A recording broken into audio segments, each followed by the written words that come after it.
Movie চলছে, কয়েক minute পার হলো, কাহিনী কি কিছু বুঝতে পারছেন না, সব মাথার উপর দিয়ে যাচ্ছে। কিন্তু মুভি যত গভীরে যাচ্ছে মনে হচ্ছে না কাহিনী তো ভালোই। আজকের মুভিটাও সেম ধরনের। মুভির শুরুটা আপনাকে বোর করতে পারে, বাট হতাশ হবেন না, একটু ধৈর্য ধরবেন, দেখবেন মুভি শেষ হতে হতে আপনার ভেতরটা নাড়িয়ে যাবে। সাউথ ইন্ডিয়ান মুভির এটাই তো সব থেকে গুরুত্বপূর্ণ বৈশিষ্ট্য যে মুভি শেষে এসে কাহিনী বোঝা যায় কি ঘটছে। বিশেষ করে লিড ক্যারেক্টারে যারা অভিনয় করেছে অসাধারণ করেছে। বাকি মুভিতে কোনো ধরনের নিউডিটি, ভালগার বা কিসিং সিনস একদমই নেই, তাই পরিবারের সবাইকে নিয়েই এনজয় করতে পারবেন। কথা বলছিলাম 2021-এ মুক্তি পাওয়া সার্ভাইভাল ড্রামা তেলেগু মুভি নাম গালি সম্পত এর ব্যাপারে। কাহিনী আলুরি সীতারাম রাজু ডিস্ট্রিক্ট আরুকু ভেল্লির। শুরুতেই এন্ট্রি হয় রাঘুবাবু অর্থাৎ ভিরার। ঝুনঝুনওয়ালা নাটক কোম্পানির মালিক সে। একটু পর নাটক শুরু হবে সেটার ব্যাপারেই অ্যানাউন্স করছে। পাবলিকের ভিতর থেকে এই বেওড়া বলে, ও কাকা তুই চলে যা, পাম্মিকে পাঠিয়ে দে কাচ্চা বাদামে দুটো ঠুমকা দিয়ে যাক। কাকু বলে, আবে মুঘলদের বগল সাফ করা মানুষ, নিজেকে শাহিনশাহ হওয়া বন্ধ কর, চুপচাপ নাটক দেখ। এই হলো নাটকের হিরো যে এক লাইন ডায়লগ মুখস্থ করতে সারাদিন লাগায়। কাকু একে বাদ দিয়ে একজনকে নিবে, বাট এমন লোক সে কোথাও পাচ্ছে না। তখনই এন্ট্রি মারে মুভির lead character Rajendra Prasad sir অর্থাৎ গালি সম্পত, তার সঙ্গে ভাতিজা সাতিয়া। সাতিয়া বলে, বিরাজি উনি আমার চাচা, আপনার নাটকে যে পুলিশের ক্যারেক্টার আছে সেটা একটু কাকাকে দিন, দেখবেন সে ফাটিয়ে দিবে। কাকু বলে, আরে আমি তো এমন কাউকে খুঁজতেছিলাম, সে কি ডায়লগ বলতে পারে? সাতিয়া বলে, পারে মানে স্টাইল তাই তো আলাদা, বস দেখান তো একটু। কাকু আগে পাট মাট নেয়, তারপর বলে ফি ফা ফু। কাকু তো চমকে ওঠে, আবে এটা কি? সাতিয়া বলে, ডায়লগ স্যার ডায়লগ। ও একটা অ্যাক্সিডেন্টে গলায় আঘাত লেগেছে, তারপর থেকে কথা সরাসরি বের হয়, কোথাও ধাক্কা লাগে না, তাই এমন ফিফা বের হয়, আর তার ট্রান্সলেটার হিসেবে আমি পাশে থাকি। ভিরা কি আর এমন লোককে নিবে? না করে। একটু পর যখন নাটক শুরু হয় পুলিশের এন্ট্রির জায়গায় কাকু স্টেজে আসে, আর সাতিয়া তার ডায়লগ বলতে থাকে। কাকু তো এখানে কেন, মানে নাটকের লোককে বেঁধে রেখে কাকু এখানে এসেছে। বাট কাকু তো ডায়লগ বলতে পারছে না, আর সে না দেখতে হিরোর মতো। লোকজন ঢেলানো শুরু করে, আর সঙ্গে সঙ্গে ভিরা কাকুর নাকটাও মেরে নাল করে দেয়। সিন পরের দিন সকালে আসে। এন্ট্রি হয় মুভির হিরো শ্রী বিষ্ণু অর্থাৎ সুরির। সুরি একজন ট্রাক ড্রাইভার, কাঁচামাল বা এটা সেটা ডেলিভারি দেয়। সঙ্গে তার চাচা মানে সত্যিয়ার বাপ। সময় হয়েছে যেতে হবে, একটা লোক একটু হেল্প চায়, সামনে যাবে। সুরি এত জোরে গাড়ি চালায় যে তার বাঁচা মরা সমান হয়ে যায়। যাক, এরপর এন্ট্রি হয় মুভির অন্য আরেক ক্যারেক্টার জগন সেট, যার ট্রাক সুরি চালায়। সুরিয়া আসে, সেট আজ তো সময় মতো এসেছি, তাহলে আমার রেট বাড়িয়ে দিন। জগন তার ভাই জাহিদ খানকে বলে, দেখাতো ওকে, মানে সে যে জোরে গাড়ি চালিয়েছে সেটা এরা দেখেছে, গাড়ি যদি ক্ষতি হতো এই বাহানায় আজও টাকা কেটে নেয়। ইনি মিস্টার নুরু, সুরির প্রতিবেশী, সেও এখানেই কাজ করে। যাক, টাকা নিয়ে বের হয়ে যাচ্ছে, এরা সামনে খাড়ায়। এতগুলো ভিখারি একসঙ্গে। কাকু বলে, আবে কাকে ভিখারি বলছিস বে, তোর বাপ আমাদের ভিখারি বানিয়েছে, নাটকের যে ক্ষতি হয়েছে সব টাকা এখন তোকে দিতে হবে। ব্যাস, টাকাগুলো আর পকেটে গেল না। সিন কাকুর কাছে আসে যে ছেলে আসার আগে খাবার রেডি করছে। একটু রেগে মেগে সুরি আসে, পাপা কোথায়? পাপা এসব কি? এই বয়সে তুমি আর কত আমাকে জ্বালাবে বলো তো? তোমার এই একটার হর পোকা মেরে ফেলো, নয়তো কোনোদিন এর জন্য আমি শেষ হয়ে যাব। কাকু কথা কানে নেয় না, সে অ্যাক্টিং ছাড়বে না। সুরি আবার একটু হাইপার হতেই তার শ্বাসকষ্ট শুরু হয়। বেটা, সাদ্দাকে মালিশ করতে বলে সে ওষুধ নিতে ভিতরে যায়। ভিতর থেকে ওষুধ এনে খাইয়ে দিলে সুরি একটু পর সেরে ওঠে। মানে সুরির ছোট থেকে একটা রোগ আছে, বেশি হাইপার বা বেশি চাপ মিলে তার এমন হয়। সুরি বলে, বাবা কেন তোমায় এসব করতে হয় বলো তো? কাকু আবারও বলে, বেটা কুত্তার লেজ সোজা হতে পারে, তোর বাপ হবে না। মানে সে অ্যাক্টিং করার চেষ্টা ছাড়বে না। এর জন্য সুরির বাবা রোজ কিছু না কিছু আগাম গুকাম করে, যার খেসারত সুরিকে দিতে হয়। বাট তারপরে বাবার সঙ্গে মজা মস্তি করেই সময় কাটায়। নুরুর একটা ছেলে আছে যে কোনো কিছু ফেলে দিতে ওস্তাদ, মানে হাতে যেটাই পায় ছুঁড়ে ফেলে। নুরু মনে করে এটা তার ছেলের ট্যালেন্ট, তাই সেও কিছু বলে না।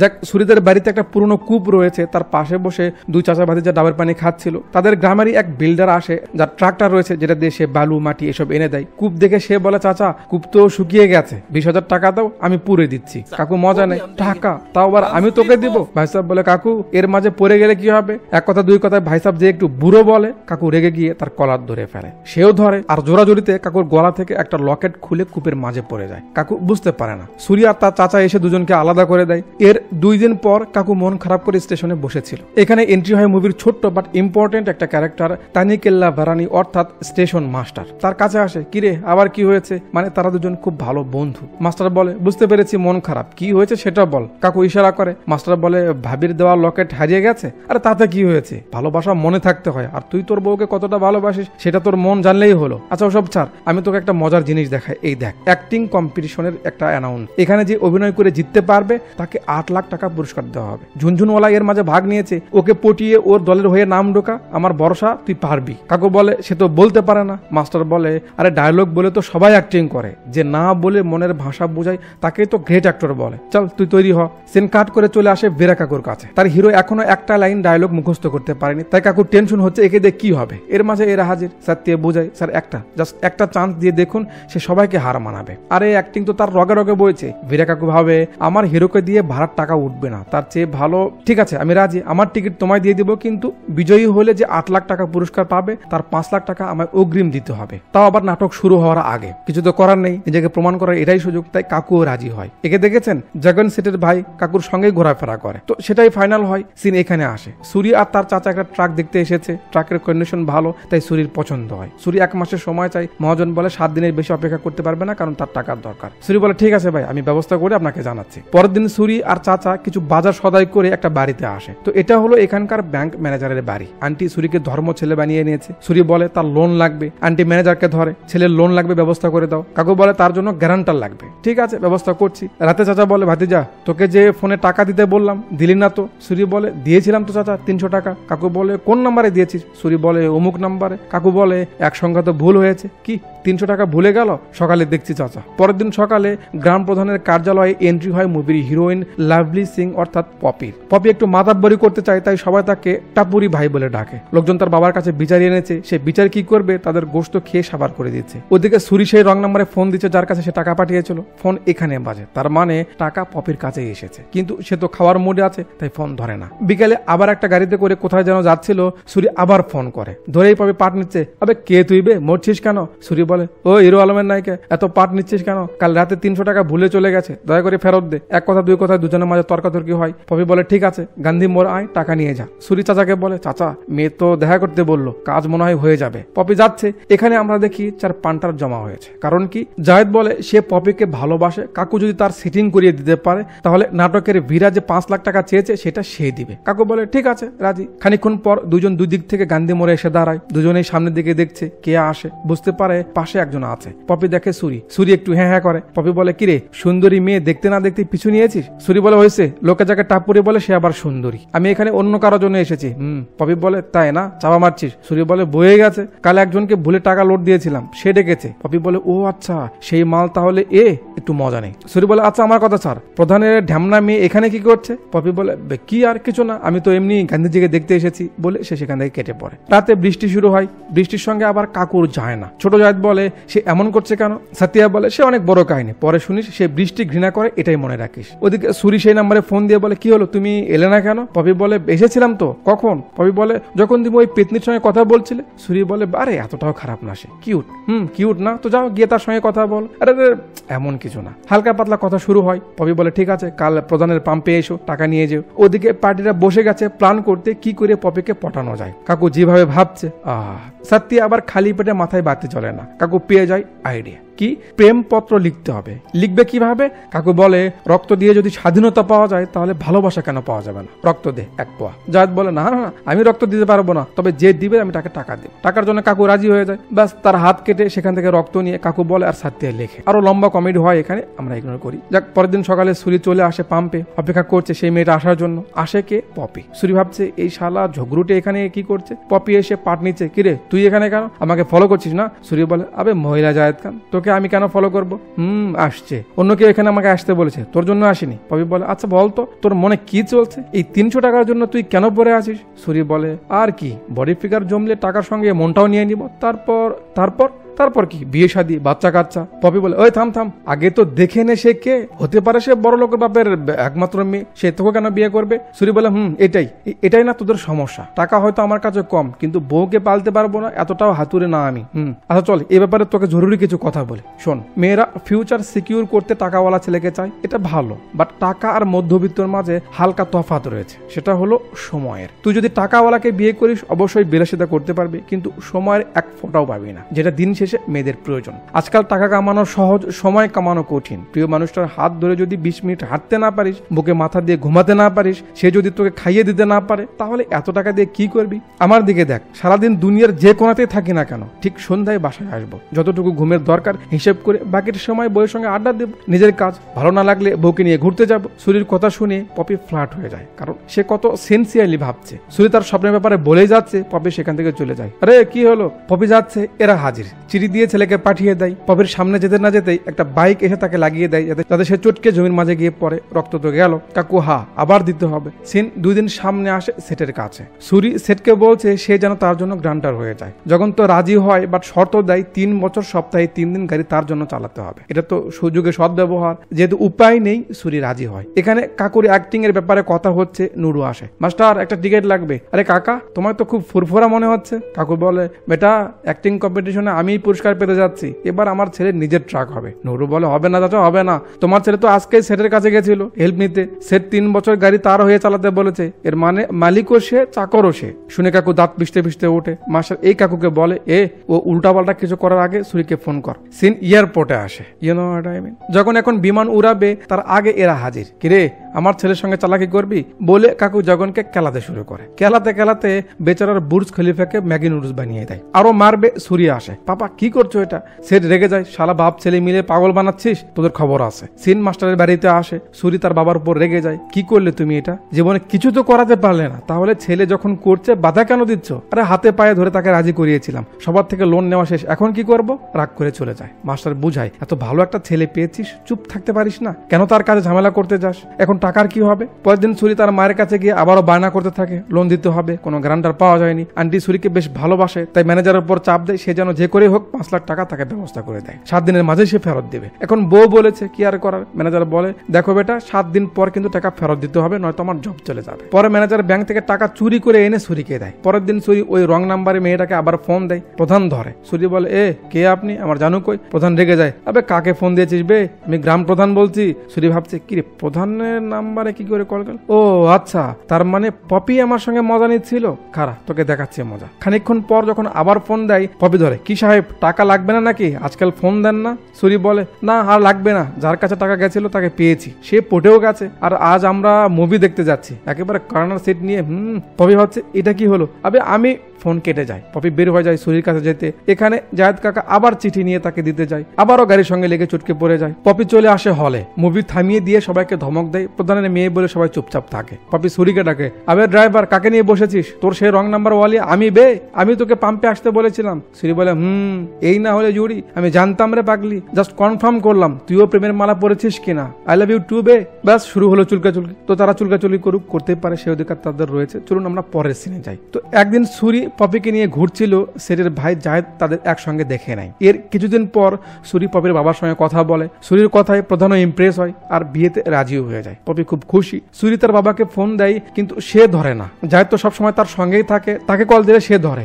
পাপা কই? পাপাকে একটু বলতো সে যেন প্রধানের বাড়িতে যায় আমার বিয়ের প্রস্তাব নিয়ে। ব্যাস শুনে আরামের মাথায় শয়তানি ঢুকে যায়, কারণ সেও তো পছন্দ করে তাকে। সে কাউকে উস্কায়, চাচা আজ রাতে তো তোমার নাটক, তুমি যদি টাকা না দাও বেরে তো তোমায় চান্স দিবে না। এক কাজ করো, পপির বিয়ে ঠিক হয়েছে এক ছেলের সঙ্গে, কিন্তু প্রধান ছেলের বাবাকে চেনে না, তুমি ছেলের বাবা সেজে প্রধানের বাড়িতে গিয়ে এই বিয়েটা ভেঙে দাও, আমি তোমার টাকা দেবো। কাকু খুশিতে রাজি হয়, কারণ এটা তো সহজ একটা কাজ। ব্যাস সত্যকে নিয়ে প্রধানের বাড়িতে চলে আসে। পপি তো হবু শ্বশুর মনে করে তাকে স্বাগতম জানায়। প্রধানও আসে। কাকু কি করে? তাদের সঙ্গে বাজে ব্যবহার করে। প্রধানকে যা যা করা তা তো করেই, পপির মার সঙ্গেও বেয়াদবি করে। বলুন কেমনটা লাগে? পুরো 12টা বাজিয়ে দিল সম্পর্কে। সেই রাতেই ছিল কম্পিটিশনের পারফরমেন্স। কাকু রেডি হয়ে নেয় তার পারফরমেন্স। তারপর সে এখানে যে একটা অ্যাক্টিং করে, গায়ের লোম দাঁড়িয়ে যায়। এটা আসলে বলে বোঝানোর মতো সিচুয়েশন না, বাট এমনিও তো চালানো যাবে না। তো কাকু এক বাবার অভিনয় করছে, যার ছোট্ট একটা বাচ্চা, মা নেই। বাচ্চাটাই তার দুনিয়া। বাচ্চাকে বড় করতে সে অনেক পরিশ্রম করে। কোনো কারণে কিছুদিন কাজ বন্ধ থাকায় একদিন দুধ খাওয়াতে গিয়ে দেখে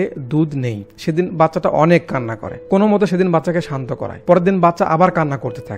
দুধ নিবে, কিন্তু তার পকেটে টাকা নেই। বাচ্চা কান্না করেই যাচ্ছে। সে বাচ্চাকে কোনো মতো আবারও ঠান্ডা করে লোকদের ব্যাগ মাথায় উঠায়, যাতে বাচ্চার জন্য সে দুধ নিতে পারে। কিন্তু একটু পর দেখে বাচ্চাটার সারা শব্দ নেই। সে তাড়াহুড়ো করে এসে দেখে বাচ্চার শ্বাস চলছে না। বাচ্চাকে কোলে নিয়ে বাবাটা কান্না করে, কারো কাছে দুধ পায় না, এর ওর কাছে চায়। বাবা দেখে তার বাচ্চাটা নড়াচড়া করাও বন্ধ করে দিয়েছে। এই বুঝি তাকে ছেড়ে চলে গেছে। সামনে বসে থাকা অডিয়েন্সদের মন ভারী হয়ে আসছে। একটা বাচ্চা এটাকে সত্যি মনে করে দুধের বোতল নিয়ে গিয়ে তাকে দেয়। বাবা দুধ বাচ্চার মুখে ধরে, আর একটু পরে বাচ্চাটা আবার কেঁদে ওঠে, মানে মরতে মরতে বেঁচে গেল। ব্যাস লোকজনের রিয়াকশন আর পেছনে ব্যাকগ্রাউন্ডের মিউজিক চোখের কোনা ভিজিয়ে যায়। সবাই খুব খুশি, কারণ সে অসাধারণ অভিনয় করেছে, অসাধারণ। বাট সুরি বাড়িতে অনেক রেগে আছে, এটার কি হবে? একটু পর সবাই খুশি মনে বাড়ি ফেরে, কারণ পুরস্কারটা তারাই পাবে। সত্যের বাবা ইশারা করে ছেলে রেগে আছে। কাকু ভিতরে গিয়ে দেখে সুরি বসে আছে, ইশারা করে সে কিছু খেয়েছে কিনা। রান্না করার জন্য যাবে, সুরি ডাকে, বাবা তুমি প্রধানের বাড়িতে গিয়েছিলে, ইচ্ছে করে বিয়েটা ভেঙে এসেছো। কাকু তো কিছু বুঝতে পারছে না, এ কি করে জানলো। সুরি বলে, যে মেয়েটার সঙ্গে আমি ঘর বাঁধতে চেয়েছিলাম তুমি তার গলাতে চাকু দিয়ে এসেছো, এটা কি করেছো তুমি বলো তো। কাকু তো কিছু বলতে যাবে, সুরি বলে, হয়েছে, তোমার অ্যাক্টিং থামাও। সেটের ভাই তোমার সঙ্গেই ছিল, আমি ওকে বলেছিলাম তোমাকে বলতে যেন প্রধানের বাড়িতে গিয়ে তুমি আমার ব্যাপারে বিয়ের কথা বলো। তুমি কি করে এসেছো? আমার তো মনে হচ্ছে তুমি বাপ নাও দুশ্মন। কাকু যেন আকাশ থেকে পড়লো, কারণ সে তো এসবের কিছুই জানে না। কাকু বোঝাতে চায় সে কিছু জানে না। সুরি রেগে যায়, আরে থামাও, তোমার এই অ্যাক্টিং এ আমি বিরক্ত হয়ে গেছি। আচ্ছা, সাজানো ঘর না হয় তুমি ভেঙেছো, ঠিক আছে বুঝলাম, কিন্তু আমার একটা স্বপ্ন ছিল নিজের টাকায় ট্রাক কিনবো। তুমি সেই স্বপ্নটার কি করলে? আমি ওর পা চেটে 5 লাখ টাকা জমিয়েছিলাম, তুমি আমার সেই টাকাটাও চুরি করে নিয়েছো। কি তুমি চুরি করোনি বলো? কাকু মাথা নিচু করে আছে, সেই নিয়েছে। তখন আমাদের দেখানো হয় যে বিয়ে ভেঙে দিয়ে আসার পর যখন একে টাকার কথা বলে, কাকু যে তার ভাইকে মেরেছিল মাথা মোটা, সেটার বদলা নিতে টাকা দিতে অস্বীকার করে, অপমান করে তাড়িয়ে দেয়। যেহেতু সময় ছিল না, তাই সুরি যে টাকা ম্যানেজার থেকে ঋণ নিয়েছিল ট্রাক কিনতে, কাকু সেই টাকাটাই চুরি করে এফবিরাকে দিয়েছে। কাকু এক্সপ্লেন করতে যাবে যে ব্যাপারটা কি হয়েছে, সুরি কথাই শোনে না। আর সবাই বলে বাপ নাকি সন্তানের ছায়া, শক্তি। এখন তো আমার মনে হচ্ছে যদি বাপ না থাকতো তাহলেই বুঝি ভালো হতো। কথাগুলো কাকুর বুক চিড়ে দিচ্ছে, কিন্তু কি করবে। সুরি রাগ করে জিনিসপত্র ভাঙতে শুরু করে। তুমি এটা কি করেছো? আরো হাইপার হয়ে যায় আর অ্যাটাক চলে আসে। কাকু দৌড়ে যায়। বেটা, সুরি বাবাকে তাড়িয়ে দেয়, কাছে আসতে দেয় না, কিন্তু তার প্রবলেম বেড়ে যাচ্ছে। কাকু তাড়াহুড়ো করে ওষুধ খুঁজে এনে খাইয়ে দেয়। একটু পর যখন সুরি সেরে ওঠে, সে বলে, যদি ভুল করে আমাকে ছেলে মনে করে থাকো তো দয়া করে আমার সামনে এসো না। তুমি বাড়ি থেকে চলে গেলে লোকজন আমাকে খারাপ ভাববে, তাই আমিই চলে যাই বলে সুরি বাড়ি থেকে বের হয়ে যায়। তার বাবার কোনো কথাই সে শোনে না। ছেলে চলে গেল, কি তাকে থামাতে যাবে, বৃষ্টি শুরু হয়। আর কাকু বৃষ্টি তো সহ্য করতে পারে না, বৃষ্টির সঙ্গে লেগে পড়ে। বৃষ্টিকে তাড়াচ্ছে। একে তো ছেলে এভাবে কথা বলে গেল, ওপর থেকে বৃষ্টি তার সহ্য না। মনের রাগ বৃষ্টির সঙ্গে ঝাড়তে ঝাড়তে পিছন দিকে যাচ্ছে। যেই পাটা কূপের পারে পড়ে পিছলে যায়, আর কাকু কূপের ভেতরে পড়ে যায়। কূপটা অনেক গভীর ছিল, তাই এখানে সেখানে লেগে কাকু সেখানে বেহুশ হয়ে পড়ে যায়। আর এর সঙ্গেই মুভির ইন্টারভেল হয়ে যায়।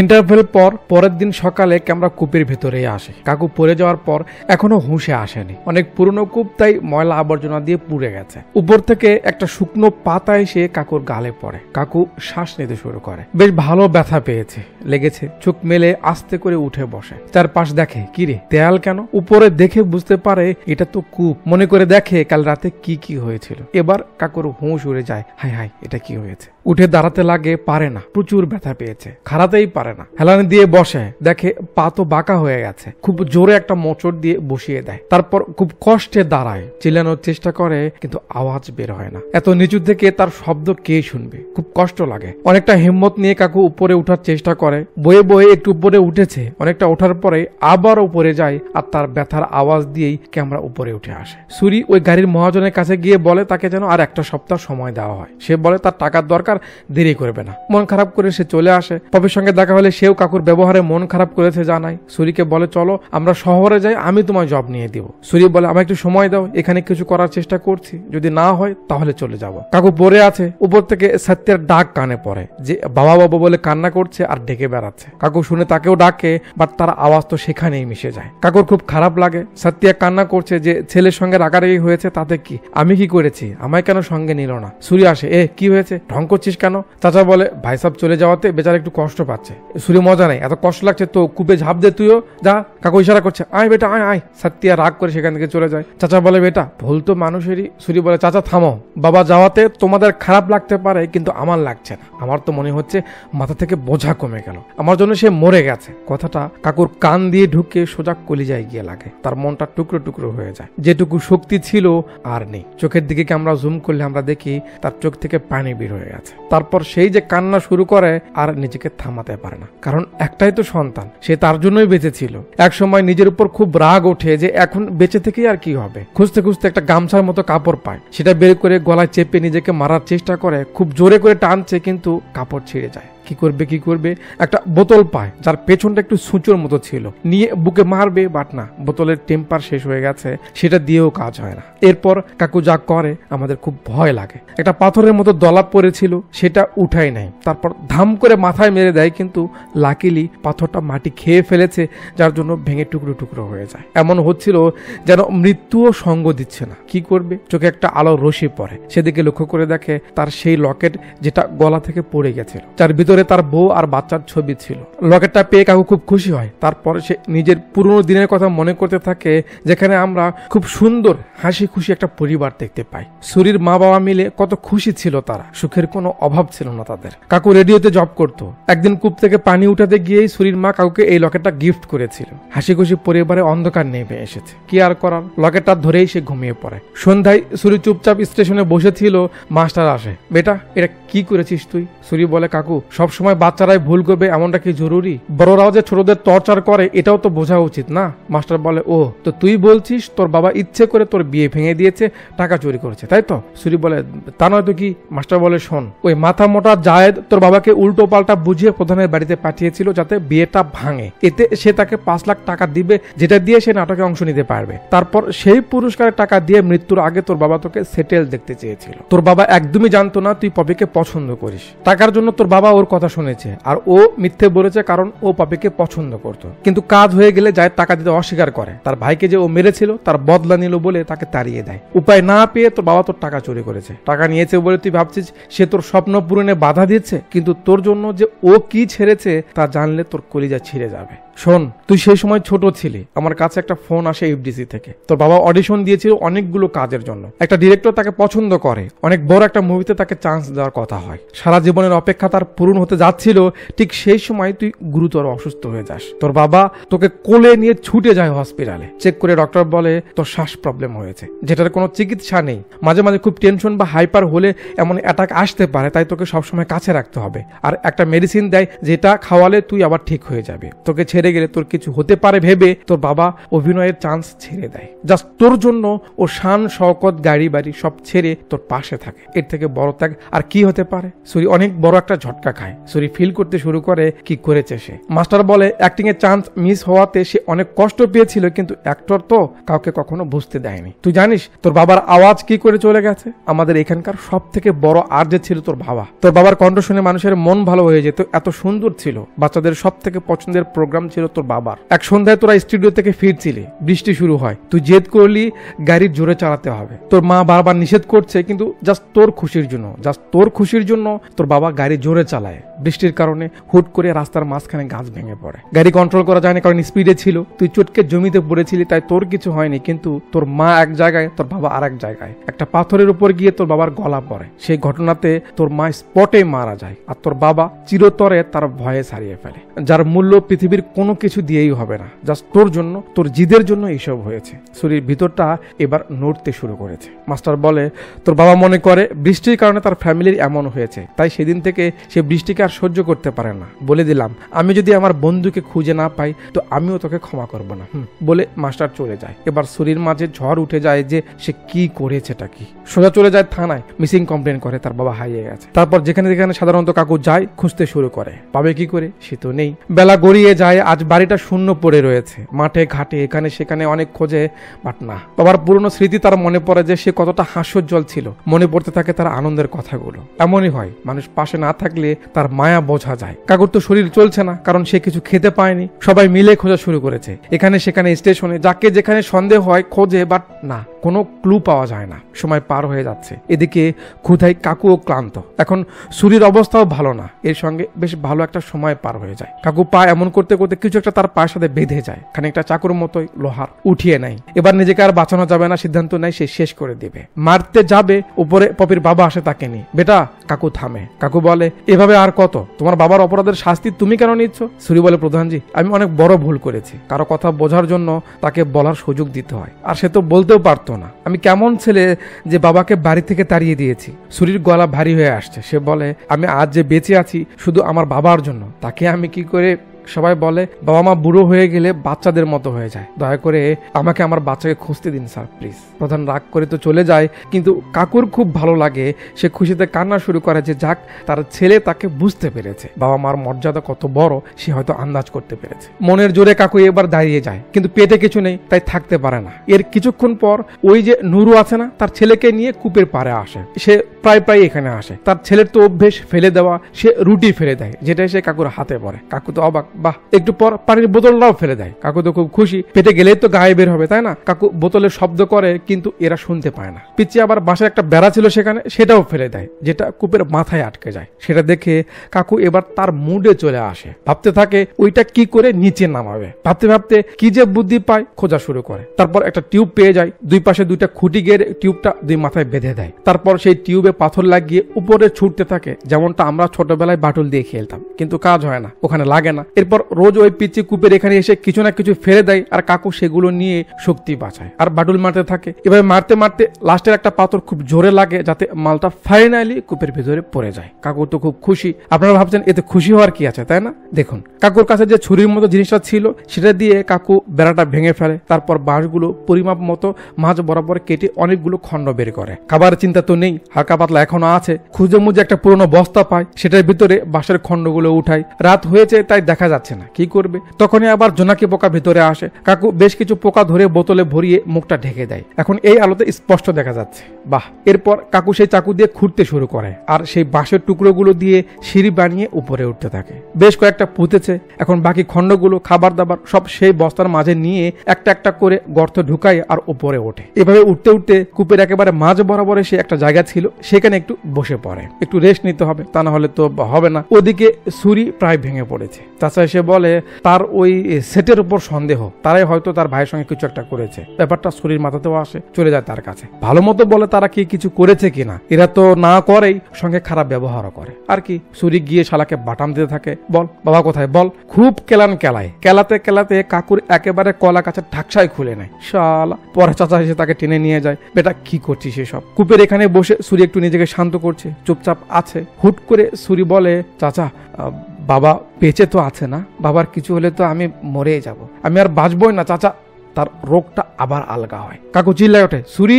ডাক শুনে কাকু চমকে ওঠে। সে রেস্ট নিতে নিতে একটু ঘুমিয়ে পড়েছিল। সুরির প্রবলেম বেড়ে গেছে। চিল্লে পাল্লা শুনে কাকু বুঝতে পারে। সে তাড়াহুড়ো করে আবার সিঁড়ি বানাতে লাগে। স্যার দিকে পাঠিয়ে দেয়, যা ওষুধ নিয়ে আয়। এদিকে কাকু তাড়াহুড়ো করছে, বাট আমাদের ভয় লাগছে, না জানি তাড়াহুড়ো করতে গিয়ে কি হয়। সুরির ব্যথা বাড়ছে, কাকু উপরে ওঠার চেষ্টা করছে, আর যেই ভয়টা মনে ছিল সেটাই হয়। বিজলি চমকানো দিয়ে মুহূর্তের মাঝে আকাশটা কালো হয়ে আসে, আর একটু পর বৃষ্টির একটা ফোঁটা কাকুর কপালে এসে পড়ে। ওদিকে শরীর পেন বেড়েই যাচ্ছে। চাচা ওষুধ খুঁজতেছে কিন্তু পাচ্ছে না। এদিকে বৃষ্টি শুরু হয়ে যায়। বৃষ্টি বেড়ে গেলে কিছু করা যাবে না, তাই কাকু তাড়াহুড়ো করছে। শরীর অবস্থা খারাপ। কাকু বৃষ্টির সঙ্গে ঝগড়া করছে আর আসছে। সাতিয়া গিয়ে দেখে দোকান বন্ধ, সে আর খুলবে না। কাকু চেষ্টা করতে করতে ফাইনালি উপরে এসে যায়। চাকুটা ফেলে তাকিয়ে আছে, উঠতে যাবে বাট পা থামাতে পারছে না। আবার বৃষ্টির কারণে যে পাথর দুটো সে ধরেছিল সেটাও নড়বড় করছে। উপরে ওঠার চেষ্টা করছে, এখন উঠবে উঠবে এই, বাট না, পিছলে আবারও নিচের দিকে।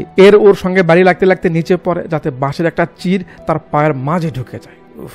ওদিকে সুরি সেন্সলেস হয়ে যাচ্ছে। কাকু পায়ের ভিতর থেকে চিরটা টান দিয়ে বের করে, আর ব্যথায় যে একটা চিল্লানি দিয়ে ওঠে, বাট তার আওয়াজ কে শুনবে? বৃষ্টির উপর কাকু আবারও রেগে যাচ্ছে যে সে কি করলো এটা। তার যাই হোক, তার ছেলেটা তো সিরিয়াস, তার কি হবে? বৃষ্টি খুব জোরে পড়তে থাকে। যেহেতু কূপ ছিল বাড়ির সাইডে সব থেকে নিচু জায়গায়, তাই বাড়ির সব পানি গড়ে গড়ে কূপের মাঝে পড়তে থাকে। একটু পর কাকু ব্যাপারটা বুঝতে পারে, যদি এভাবে পানি কূপে আসে তাহলেই তো হবে।